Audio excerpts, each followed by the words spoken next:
Hello guys, in this video I am going to show you how to create a new project on the Invoice2go application. But first I just want to mention, don't forget to subscribe to my channel because at 10,000 subscribers I am going to show you my whole YouTube revenue statistics and growth strategy, how to make money online. So let's jump into it. First of all, open the application on your phone. After that you should tap on the plus icon and click on project. Then you should add the client.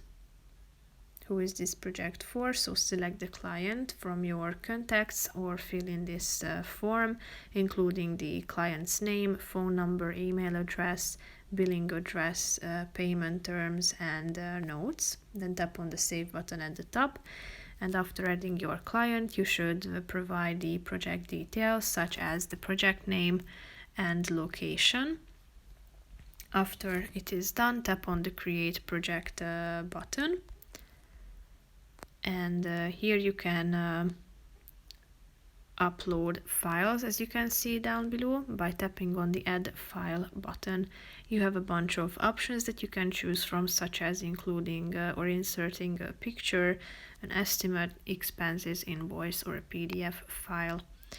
Here you can add your project contacts, project details, and your notes as well. So that's pretty much it for this video, guys. See you in the next one. Bye bye.